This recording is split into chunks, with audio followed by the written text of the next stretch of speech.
today I'm off exploring Italy again. This time to a city whose name didn't quite match up in the sat-nav with what I was sent by post.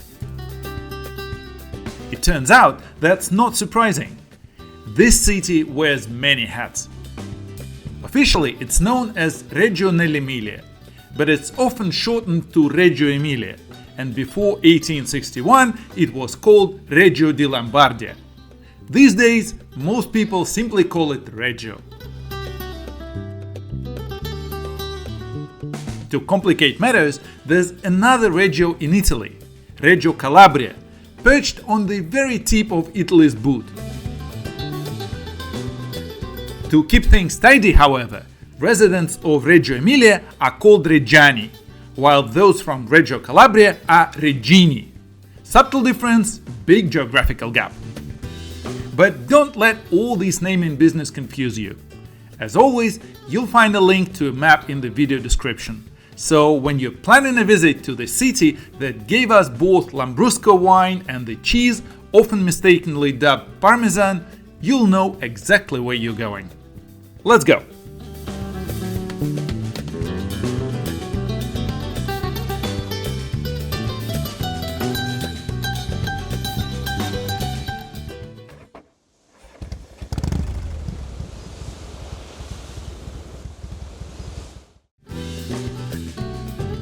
Reggio Emilia began life as a Roman military settlement named Regium Lepidi, in honor of the consul Marcus Aemilius Lepidus. Its location made it a strategic point on the Via Emilia, the ancient Roman road connecting Piacenza to Rimini. The city quickly developed into a key commercial and military center, complete with the usual Roman flair: magistrates, forums, temples, and all the rest.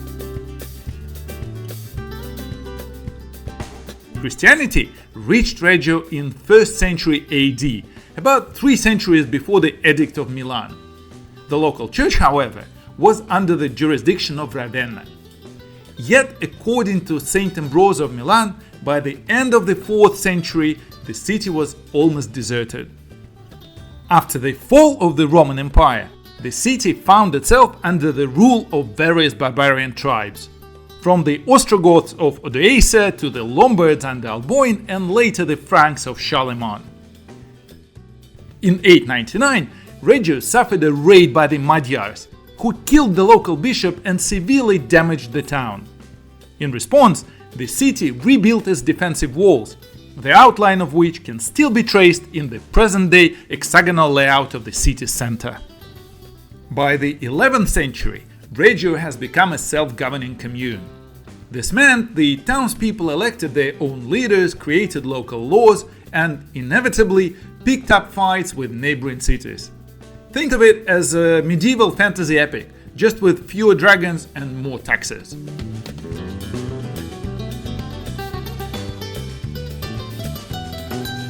Later, in the 12th and the 13th centuries, Reggio got swept in the classic Italian conflict between the Guelphs and the Ghibellines, supporting the Pope and the Holy Roman Emperor respectively. It's a recurrent theme I referred to in videos about other Italian cities, and here too it resulted in cycles of skirmishes, political intrigue, and the odd bit of aristocratic drama between powerful local families. Despite the unrest, the city continued to develop. Craftsmanship, trade, and architecture all flourished. During the Middle Ages, Reggio joined the Holy Roman Empire and enjoyed the status of a free commune.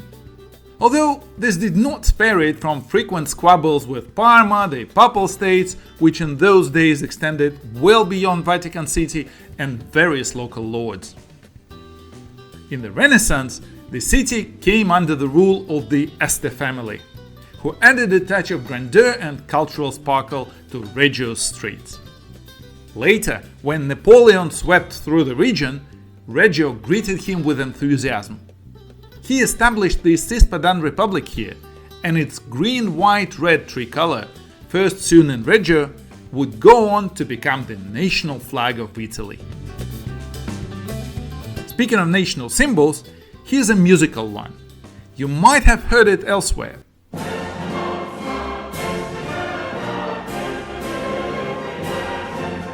Indeed, the Polish national anthem, or at least its lyrics, were also written in Reggio.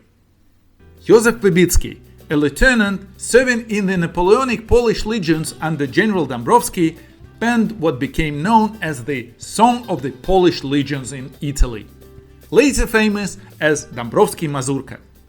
This stirring tone eventually became Poland's national anthem and even inspired other national songs, from Hey Slavs, once the anthem of Yugoslavia and some other states, to the current anthem of Ukraine. After Napoleon and a few dramatic events, Reggio passed through several hands and spent a brief period under the rule of Luigi Carlo Farini, essentially as a local dictatorship. By 1860, however, Reggio has officially joined unified Italy. In recent times, Reggio Emilia has made a name for itself thanks to its pretty forward-thinking education system. This is where the so-called Reggio Emilia approach was born, a teaching method that's used worldwide and is partly based on the ideas of big thinkers like John Dewey and Lev Vygotsky. It states that the teachers are partners in learning, and the kids learn best through exploring their interests and working together in a supportive environment. Oh, and let me tell you about cheese. Loads of people know it as Parmesan, but its proper name is actually Parmigiano Reggiano, a mashup of Parma and Reggio, the two places where it was traditionally made. These days, the cheese production has spread out a bit, but if you want the tastiest stuff, it's still the Parmigiano Reggiano from Parma and Reggio that wins hands down. Absolutely delicious and no mistake. After you have tried some proper cheese, it is finally time to explore the city. We begin our city walk today with the Church of San Stefano. Now, this isn't one of your grand towering cathedrals. In fact, if you're not looking carefully, you might stroll right past it. Tucked between houses, it has a modest, almost secretive presence. But don't let this unassuming facade fool you. It's one of the oldest churches in Reggio, dating back to at least 1130. Until 1208, it stood outside the city walls and was owned by the Knights Templar. Yes, those famous crusading monks, just like the ones in the Temple Church in London. After the Templars were dissolved, it passed to the Knights Hospitalier, who in 1611 attached the old Templar hospital building to the church. Later, the Minims took it over, only to sell it in 1794 to the Carmelites, who probably saw the writing on the wall, because 4 years later all the orders were banned and the church was closed for a decade. Inside, the church is quite plain. Think functional rather than flashy. There are traces of frescoes and a few notable paintings, including a St. Francis of Paola by Carlo Cignani, but overall it keeps a very humble profile.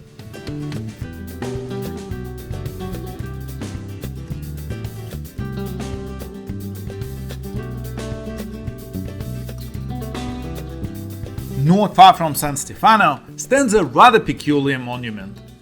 It commemorates the marriage of Francesco V d'Este, the last Duke of Reggio and Modena, to Adelgunde of Bavaria. A dynastic alliance that frankly didn't go so well. Their only daughter died in infancy, ending the direct line. The title and inheritance passed to Archduke Franz Ferdinand. Yes, that Franz Ferdinand, whose assassination in Sarajevo in 1914 helped spark the First World War. So, quite a lot of history, all wrapped up in what looks like an innocent enough obelisk.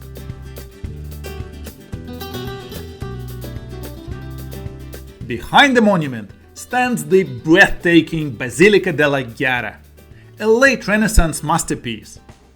It owes its existence to a supposed miracle in 1596, when a teenage boy considered mentally disabled was reportedly healed near an image of the Virgin Mary. That image became an object of veneration, and the city decided it needed a more dignified home. Construction began in 1597, and lasted until 1610, though the church was only consecrated in 1619 and interior decoration continued well beyond that.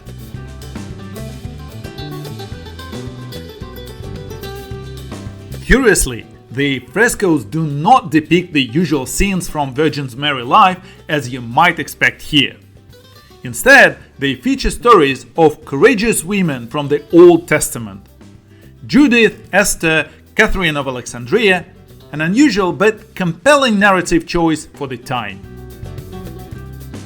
Work was delayed by a plague outbreak, halting progress for a decade, and resumed only in 1642 under the guidance of artists like Luca Ferrari, Giovanni Francesco Barbieri, and Ludovico Carracci. The city even tried to commission pieces from Guido Reni, though negotiations didn't go smoothly. Altogether, the Basilica feels like a Renaissance art museum with a faintly feminist undercurrent, long before the word existed. Next, we pop into San Giovannino, the affectionate nickname Italians give to the Church of St. John the Evangelist. Compared to the grand spectacle of the Basilica della Ghiara, this church is quieter, but it has its own charms, especially if you're fond of early Baroque frescoes. Here you'll find works by Sisto Badalocchio, Lorenzo Franci, Alessandro Tiarini, and Tommaso Sandrini, several of whom also worked on the Ghiara Basilica. So there's a bit of spiritual sequel happening here, albeit on a more intimate scale. To break up our church hopping, here's a different kind of sacred space. The Synagogue of Reggio Emilia, built in 1672. Until the late 18th century, this was the heart of the city's Jewish ghetto. Jewish residents weren't allowed to live outside this area until Napoleon lifted the restriction. The small Jewish community that remained here in the 20th century suffered terribly during the Second World War. Of the approximately 100 people living here, 10 were deported to Auschwitz. Their names are engraved on a plaque by the entrance. The rest survived by hiding in the Apennines. If you've still got the time and the inclination for a deeper dive into Reggio's culture, make your way to the square that houses the Civic Museum, one of several that make up a network of 5 municipal museums in Reggio. They sit among theatres and open squares, forming a sort of cultural constellation right in the city center. Near the museum, you'll also find one of those fountains beloved across Europe, spurting up from the ground in spontaneous joy. And a sad monument to the victims of a workers' demonstration shot by the police on 7th July 1960. A sober reminder that Reggio's history isn't only medieval and marble-clad. As you stroll further towards the cathedral, look out for the Baptistery of St. John the Baptist. It's tucked in just beside the Duomo, and though modest at first glance, it's significantly older, standing here since at least 1039. In the 15th century, it was remodeled and incorporated into the bishop's palace. The facade was later restored in 1880, and in the 1980s, efforts were made to return it to its early Renaissance form. Now, here's something niche but charming. On the left column of the facade, you'll find 2 ancient measurement standards. The first is a kind of local yardstick known as the hand, il braccio reggiano, once measuring just over 64 centimeters. The second is a Roman unit called the pertica, which in Reggio equaled around 3.84 meters.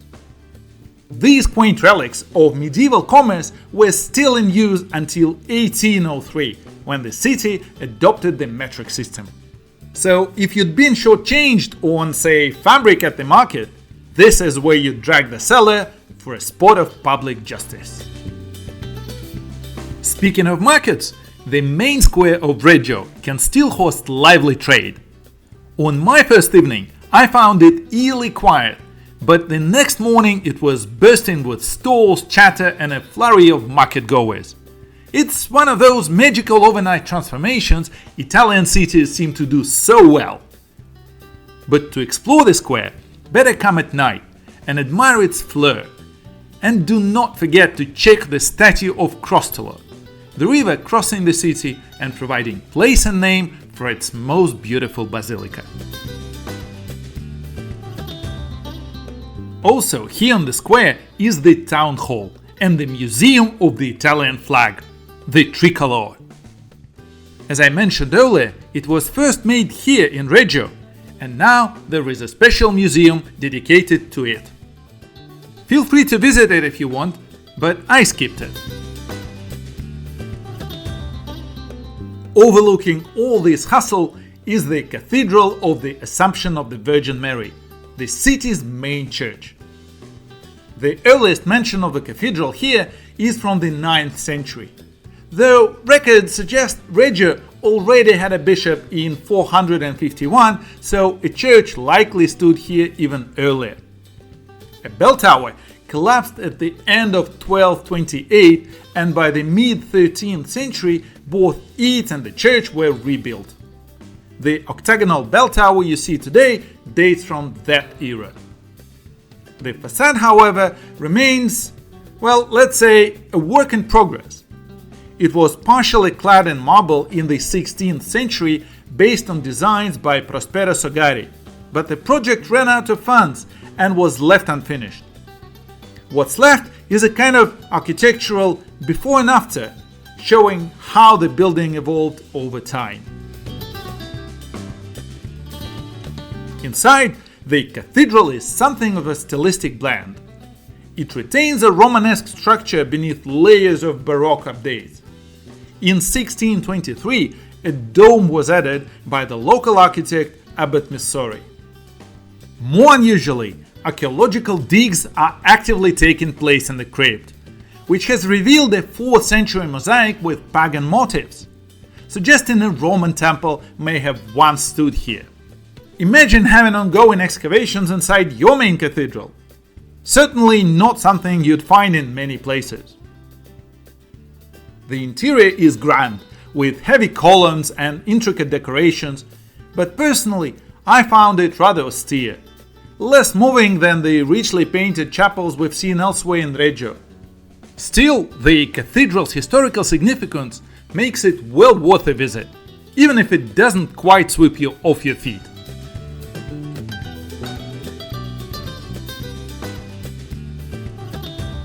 The next church is dedicated to San Prospero, the patron saint of Reggio Emilia. The night I arrived in Reggio, a music festival rocked the nearby square, and the old church joined in with folks centuries younger than itself. The basilica dates back to the 10th century, but don't be fooled into thinking it's older than San Stefano, which we visited earlier. That's because the original church of San Prospero was actually demolished in 1514, along with a nearby monastery, to make room for expanding the city walls. A new basilica was constructed about 600 meters away from the original site, designed by Luca Corti and Matteo Fiorentino and completed in 1527.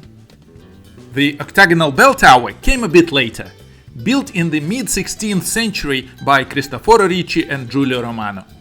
The facade, however, was a long time coming. Finished in the 18th century, it was adorned with statues based on the plans by Giovanni Battista Cattani.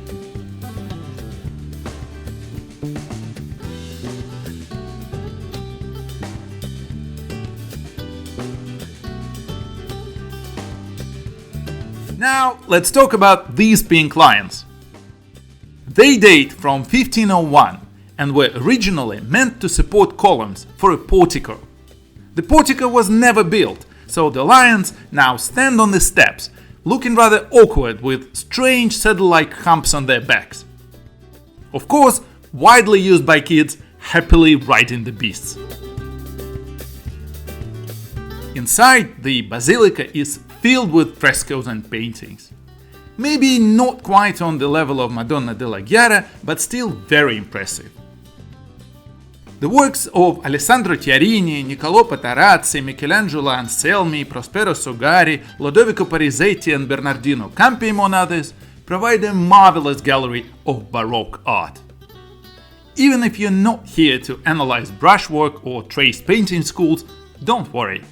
It's more than enough to simply enjoy the impressive atmosphere and artistry.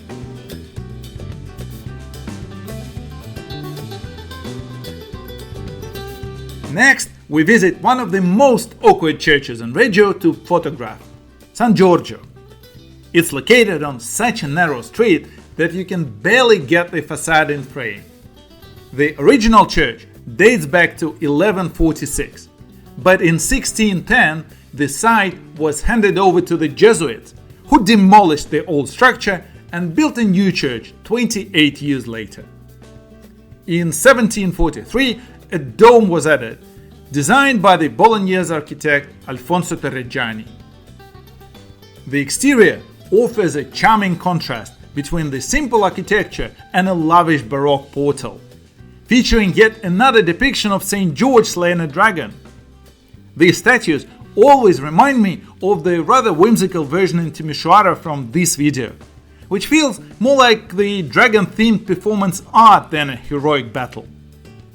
Inside, you'll find more paintings by Alessandro Chiarini. He seems to have painted half the city, and even a work by Paolo Veronese, a rare appearance of a heavyweight Renaissance name in this itinerary. All in all, if you haven't had your fill of frescoes, this one's worth the effort, even if getting a decent picture is nearly impossible. Walking further, we come to Sant'Agostino Church. Like many churches in Reggio, it has lived a turbulent life. It first appears in the 12th century, was destroyed in 1249 during the Guelph-Ghibelline clashes, and rebuilt about 20 years later.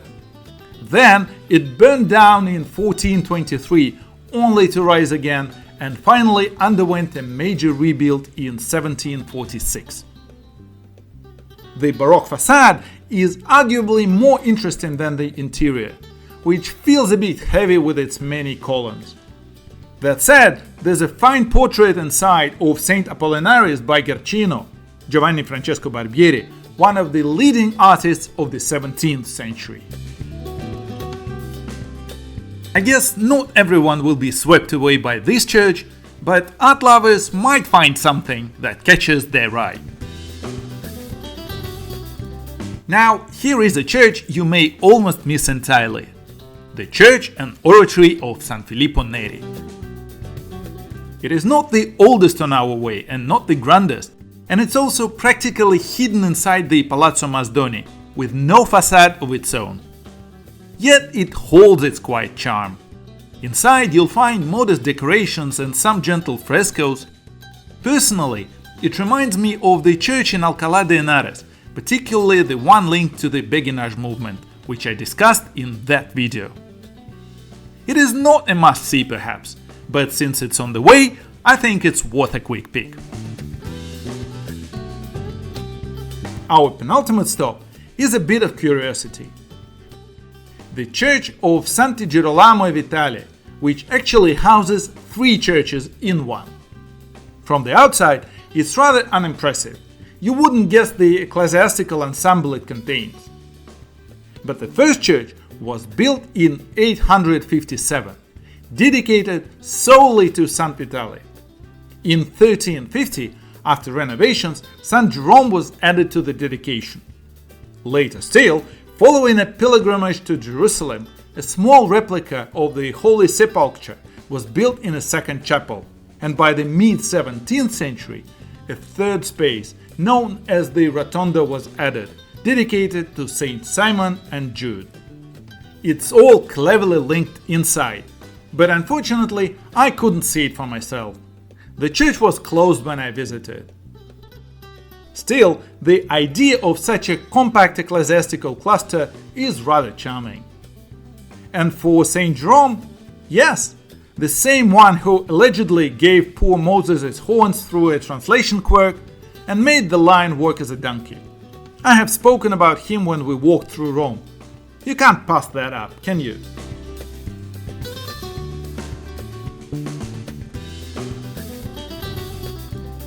The final church on our route brings us back to the city's edge.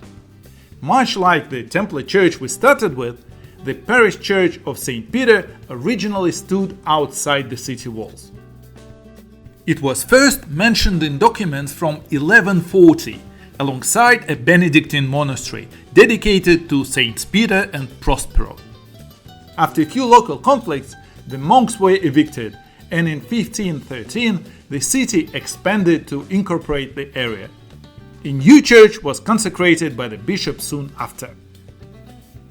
The current structure dates from the early 17th century, and its facade wasn't completed until the 18th.